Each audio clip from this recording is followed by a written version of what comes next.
Halo, berikut ini adalah video mengenai penggunaan dasar dari Hioki PK3100 dan berikut videonya.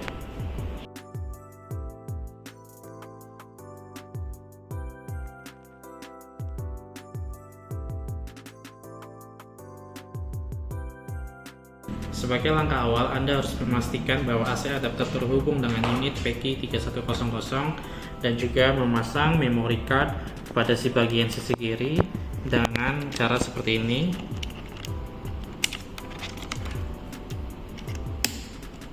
Langkah selanjutnya adalah Anda menghidupkan unit PK3100 dengan cara menekan tombol on pada bagian kanan unit tersebut, di mana dalam pembelian unit ini Anda akan mendapatkan carrying case model unit PK3100, current sensor CT7045, voltage cord L1000 beserta dengan pewarna kabel pada tiap bagian, memory card sebesar 2 GB tipe Z4001, model Z1002 AC adapter, buku panduan pengguna dari Hioki PK3100 beserta dengan CD yang meliputi software Genek One, dan juga kalian akan mendapatkan baterai tambahan sebagai bagian dari portable pengukuran Hioki PK3100. Dan unit ini memiliki keunikan di mana Anda dapat mengatur set secara cepat dan juga ditunjukkan oleh unit dengan cara menekan tombol quick set lalu enter, dan Anda akan diarahkan pada pengaturan awal untuk memilih jenis wiring yang digunakan dan juga bagaimana cara menghubungkan current sensor dan juga voltage cord ke tapping atau ke DUT yang sedang diujikan. Sebagai contoh, di sini Anda akan ditampilkan beragam unit pilihan, di mana terdapat unit 3 fase 4 wire dan seterusnya sesuai dengan kebutuhan Anda dalam pengukuran, dan juga pastikan bahwa channel 4 itu terhubung agar bisa dilakukan pengukuran. Jika tidak, maka juga dipastikan harus dalam keadaan off. Lalu Anda menekan tombol next untuk pengaturan selanjutnya, dan pada tahap ini Anda akan diminta untuk memastikan apakah SD card-nya sudah terpasang atau belum, dan di sini sudah terpasang, dimana dengan bukti bahwa ada icon pada bagian atas yang menandai bahwa SD card-nya sudah terpasang. Setelah itu kalian menekan tombol next dan melakukan zero adjusting pada unit Hioki PK3100, di mana hal itu berguna untuk memastikan pengukuran agar akurat dan juga mengecilkan terjadinya error dalam pengukuran. Langkah selanjutnya adalah Anda diminta untuk memasangkan voltage cord dan juga current sensor pada port yang sesuai dengan warna yang tertera pada unit PK3100.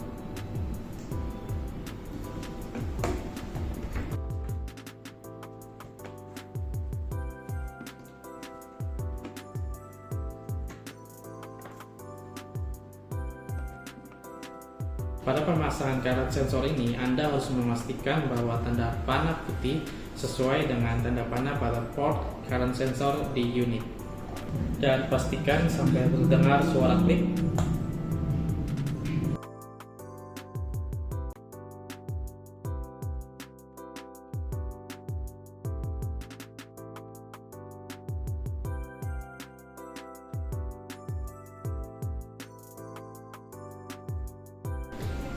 Langkah selanjutnya adalah dimana ketika voltage cord dan juga current sensor telah terhubung pada jalur pengukuran atau men-tapping pada DUT, maka tanda X akan hilang dan kotak merah akan berwarna hijau, dan juga pada vektor diagram akan terhubung pada warna yang tepat.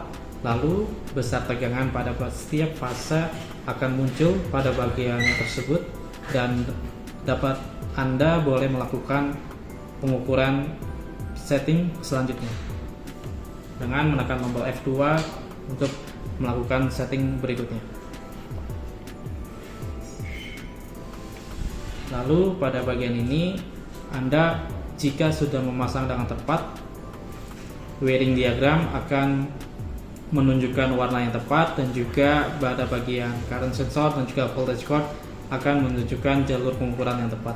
Dan pastikan bahwa range current yang diukur sudah sesuai dengan ketentuan, di mana current sensor pada pengukuran ini sampai pada 6000 ampere, dan jika ampernya dinilai terlalu rendah daripada current sensor yang Anda miliki, maka pengukuran bisa dikatakan tidak presisi, dan sebaliknya akan menjadi presisi jika sesuai dengan range current yang Anda miliki.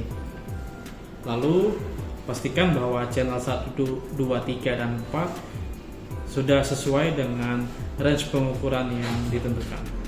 Maka akan muncul besaran dari ampere pada setiap fasa 1, 2, 3, dan 4, dan juga pada vektor diagram akan sesuai dengan warna yang tertera dan juga tersambung pada pengukuran. Setelah itu kalian menekan tombol next untuk penyetingan berikutnya. Pada penyetingan kali ini, voltage input, current input, fase difference, voltage fase, current fase, dan DPF harus dipastikan dalam rentang yang bukan standar silang dan juga dalam kotak yang berwarna hijau, agar Anda bisa melakukan pengukuran berikutnya. Dan juga pada bagian tegangan dan juga arus, bila sudah terhubung pada DUT akan muncul nilai besaran pada tiap fasa dan juga dari sudut fasanya, dimana itu juga dapat menentukan besaran dari pengukuran yang dilakukan.